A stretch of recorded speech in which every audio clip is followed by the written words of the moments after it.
আউযু বিল্লাহি মিনাশ শাইতানির রাজিম। বিসমিল্লাহির রহমানির রহিম।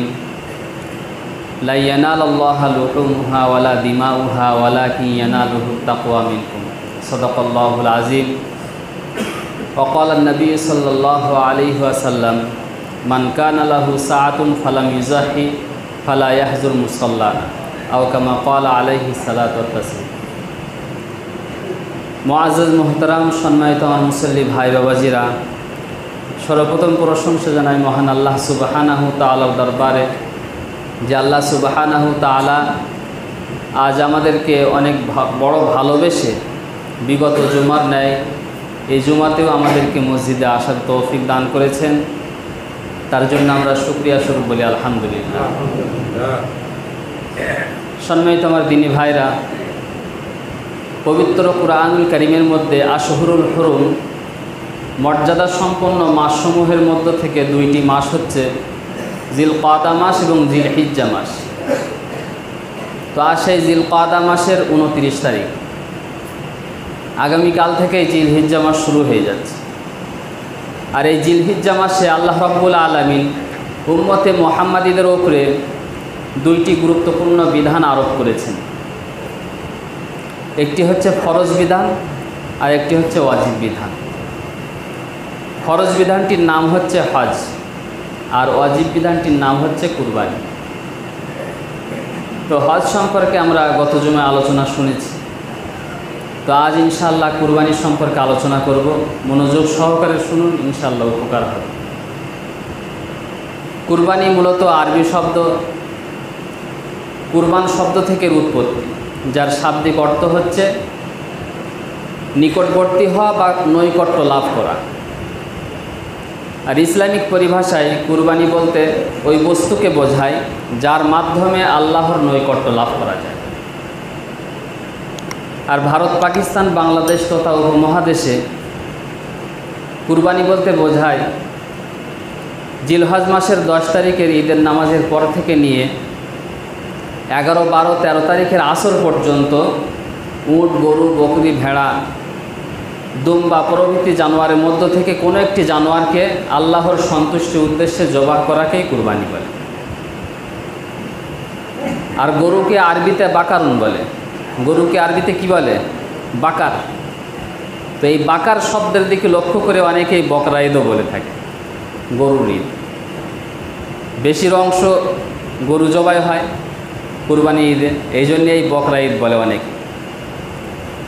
তো যাই হোক, এই কুরবানির কোথা থেকে এসেছে এ সম্পর্কে সাহাবায়ে কেরামগণ আল্লাহ রসুলকে জিজ্ঞাসা করেছিলেন, ইয়া রাসূলুল্লাহ মা হাযিহিল আযাহি, আয় আল্লাহ রসুল কুরবানি কি জিনিস? তো আল্লাহ রসুল সাল্লাল্লাহু আলাইহি ওয়াসাল্লাম সেদিন বলেছিলেন, সুন্নাতু আবিকুম ইব্রাহিম, এটা হচ্ছে তোমাদের পিতা ইব্রাহিম আলাইহিস সালাতু ওয়াস সালামের সুন্নাত। মা লানা ফিহা ইয়া রাসূলুল্লাহ, এই কুরবানি করে আমরা কি পাবো, আমাদের লাভ কি? তো বিশ্বনবী সাল্লাল্লাহু আলাইহি ওয়াসাল্লাম সেদিন বলেছিলেন, হাবি কুল্লি শারাতিন হাসানা, প্রত্যেকটা পশমের পরিবর্তে একটা করে নেকি পাবে।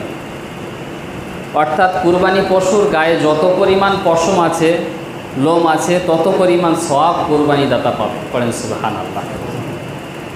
সহিহ মুসলিম শরীফের বর্ণনায় হযরতে আয়েশা রাদিয়াল্লাহু তাআলা আনহা থেকে বর্ণিত, বিশ্বনবী বলেন, ইয়াউমান নাহার, কুরবানির দিনে বনু আদমের সবচাইতে প্রিয়তম কাজ হচ্ছে আল্লাহ পাকের কাছে কুরবানি পশুর রক্তপাত করা। আর ওই রক্ত মাটিতে পড়ার পূর্বেই আল্লাহর কাছে তা কবুলিয়াতের দরজায় পৌঁছে যায়। বিশ্বনবী বলেন, তোমরা কুরবানি করে নিজেদের অন্তরকে তৃপ্তি করো। বাইহাকি শরীফের বর্ণনায় হযরতে ফাতিমাতুজ জাহরা রাদিয়াল্লাহু তাআলা আনহা তিনি নিজের পক্ষ থেকে একটা কুরবানি করেছিলেন।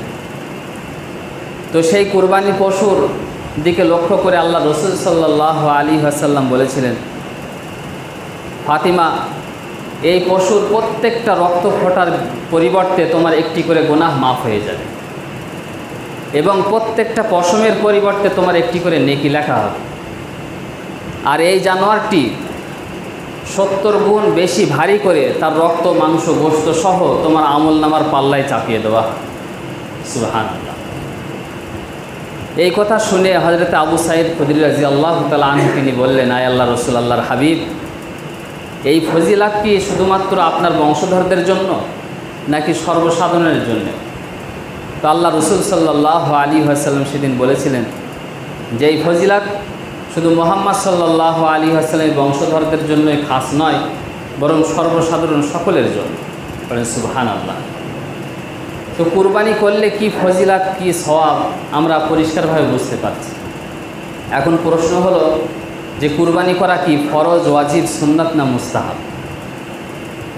এ বিষয়ে ইমামে আজম আবু হানিফা রহমাতুল্লাহ আলাইহি তাআলা বলেন যে কুরবানি হচ্ছে ওয়াজিব। কোরআন থেকে তার দলিল পাওয়া যায়। 30 পারায় সূরা কাউসারের মধ্যে আল্লাহ রাব্বুল আলামিন বলছেন, ইন্না আ'তাইনাকাল কাউসার ফসল্লি লিরাব্বিকা ওয়ানহার ইন্না শানিয়াকা হুয়াল আবতার। আল্লাহ পাক বলছেন, হে নবী, আমি আপনাকে হাউজে কাউসার দান করেছি, সুতরাং আপনি নামাজ পড়ুন এবং আপনার রবের নামে কুরবানি করুন। তো এখানে আল্লাহ পাক নামাজের সাথে সাথে কুরবানি করার হুকুম দিয়েছেন। এ থেকে বোঝা যায় যে কুরবানি করা হচ্ছে বাধ্যতামূলক একটা ইবাদত। এছাড়াও হাদিস শরীফের মধ্যে আল্লাহ রাসূল সাল্লাল্লাহু আলাইহি ওয়াসাল্লাম মদিনাতে 10 বছর ছিলেন, আর ওই 10 বছরের মধ্যে প্রতি বছর বছর তিনি কুরবানি করতেন। এমনকি একটি বছরে তিনি 100টারও বেশি কুরবানি করেছিলেন। সাহাবায়ে কেরামগণ যতদিন বেঁচে ছিলেন, প্রত্যেকটা সাহাবায়ে কেরামগণ প্রতি বছর বছর কুরবানি করতেন। তাবিঈনগণ প্রতি বছর বছর কুরবানি করতেন। এ থেকে বোঝা যায় যে কুরবানি একটা বাধ্যতামূলক ইবাদত। সাহাবায়ে কেরামগণ আমরা জানি যে কত গরিব ছিলেন তারা, তারপরেও কুরবানি অবহেলা করতেন না। তো কুরবানি হচ্ছে ওয়াজিব। কাদের ওপরে ওয়াজিব? এ বিষয়ে উলামায়ে কেরামগণ বলছেন যে যাদের ওপরে যাকাত ফরজ তাদের ওপরে কুরবানি ওয়াজিব। যাকাত বলতে 49 থেকে 50,000 বছরে ধার্য হয়েছে 49,000 টাকা। এই 49,000 টাকার যে মালিক হয়ে যাবে, সোনার উপর হোক, ব্যবসায়িক সামগ্রিক হোক, অথবা টাকা পয়সা হোক, বা এইগুলো সব মিলিতভাবে হোক, 49 থেকে 50,000 টাকা যদি আপনার কাছে থাকে, তাহলে আপনার ওপরে যাকাত ফরজ। আর যাকাত যার ওপরে ফরজ তার ওপরে কুরবানিও আছে, তাকে কুরবানি করাই লাগে। শুধু পার্থক্য এতটুকুই যে যাকাত 1 বছর পূর্ণ হওয়া লাগবে, আর কুরবানি ওই জিলহজ মাসের 9 তারিখের মগরিব থেকে নিয়ে একেবারে 11, 12, 13 তারিখের আসর পর্যন্ত এই সময়ের মধ্যেও যদি আপনি এত টাকার পরিমাণ যদি আপনি মালিক হয়ে যান, তাহলে আপনাকে কুরবানি দেওয়াই লাগবে। তো আমার ইমানদার ভাইরা, এই যার উপরে কুরবানি ওয়াজিব হয়ে গেছে, বাধ্যতামূলক হয়ে গেছে, হওয়ার পরেও, বোঝার পরেও সে যদি কুরবানি না করে, আল্লাহ রাসূল সাল্লাল্লাহু আলাইহি ওয়াসাল্লাম তাকে ধমকি দিয়ে বলছেন যে মান কানা লাহু সাআতুন ফালাম ইউজাহি ফালা ইয়াকরাবান্না মুসাল্লানা। যার উপরে কুরবানি, যে সমর্থ রাখে কুরবানি করার, আল্লাহ রাসূল বলছেন যে কুরবানি করার সমর্থ রাখে, তারপরেও যদি সে কুরবানি না করে, সে যেন আমার ঈদগার নিকটবর্তী যেন না হয়। কত বড় ওয়াইদ, কত বড় ধমকি, চিন্তা করেছে? যে নামাজ পড়া তো দূরে কথা, বলছে ঈদগার যেন নিকটেও যেন না আসে ওই বদবক্ত। এখানে আল্লাহ রাসূল সাল্লাল্লাহু আলাইহি ওয়াসাল্লাম বলেছেন সাআতুন মান কানা লাহু সাআতুন। সাআতুন মানে কি? সমর্থ।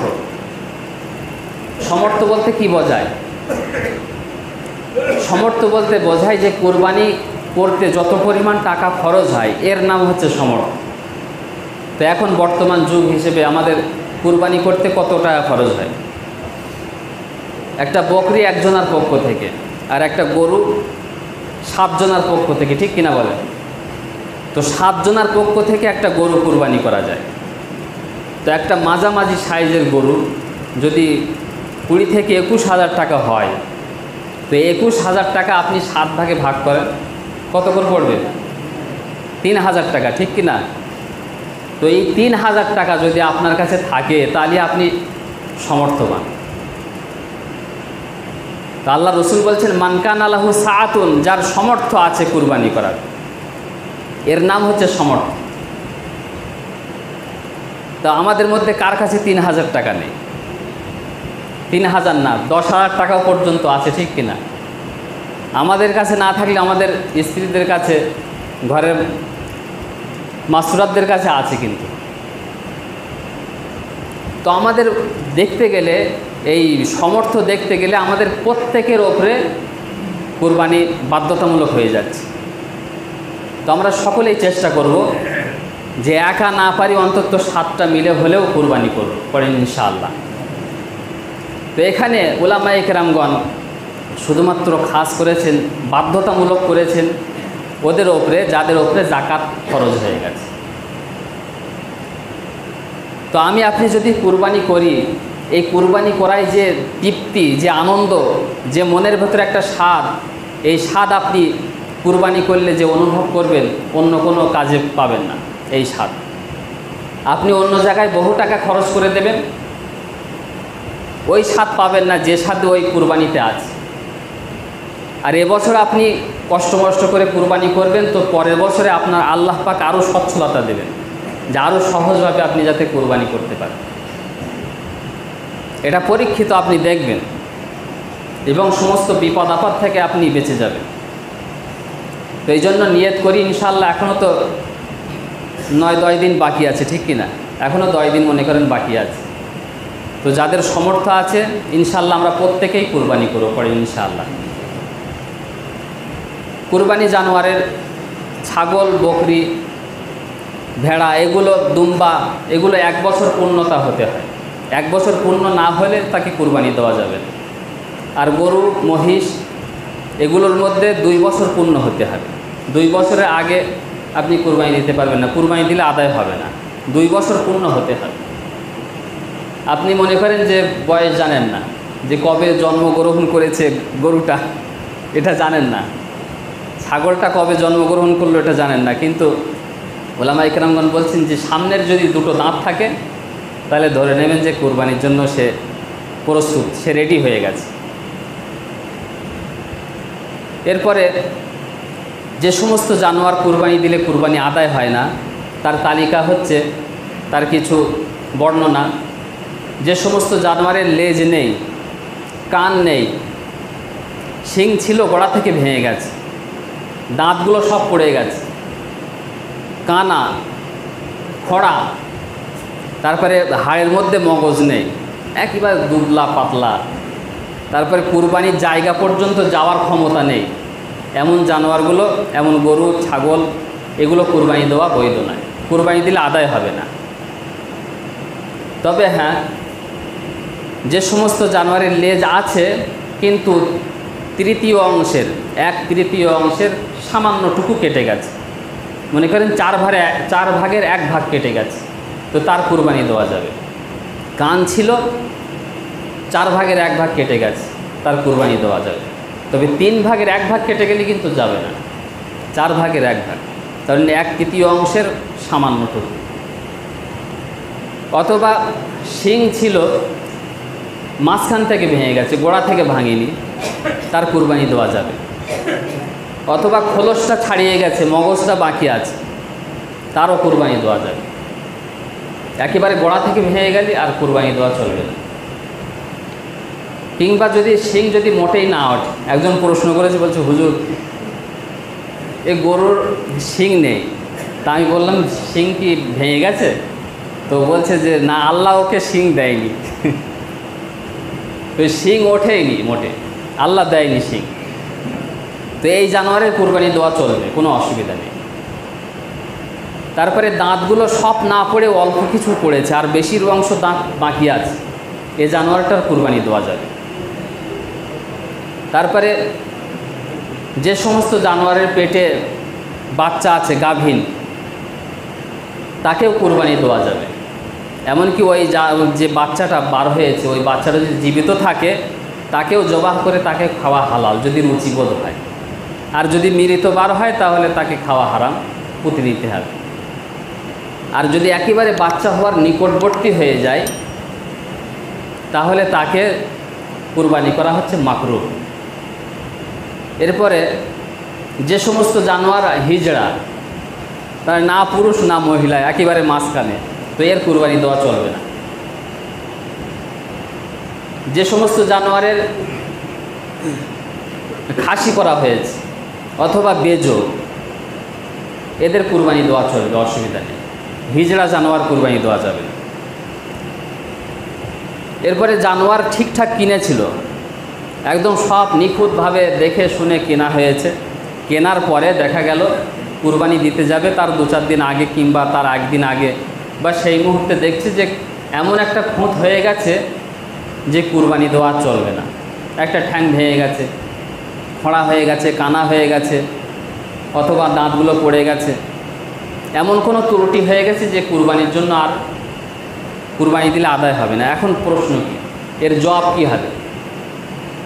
উলামায়ে কেরামগণ বলছেন যে ওই কুরবানির জানোয়ারটা যদি মান্যতের জন্য যদি কিনে থাকে, অর্থাৎ কেউ মান্যত মেনেছিল যে আমার যদি অমুক কাজটা হয়ে যায় তাহলে আমি একটা কুরবানি দেব, তো এই মান্যত হিসেবে সে কুরবানি দিচ্ছে। তো এই মান্যতের কুরবানি হলে আপনাকে ওই জানোয়ারটাকে পরিবর্তন করে ভালো একটা জানোয়ার কিনে তারপরে কুরবানি করতে হবে। আর যদি এমনি স্বাভাবিক কুরবানি হয় তাহলে এই ক্ষেত্রে যদি গরিব হয় তাহলে ওই পশুটাই কুরবানি করা যাবে, আর যদি ধনী হয় তাহলে ওই গরুটাকে পরিবর্তন করে, ওই জানোয়ারটাকে পরিবর্তন করে ভালো জানোয়ার ক্রয় করে তাকে কুরবানি করতে হবে। এগুলো হচ্ছে কুরবানি পশুর মাসালা। এছাড়া আরও বহু মাসলা আছে।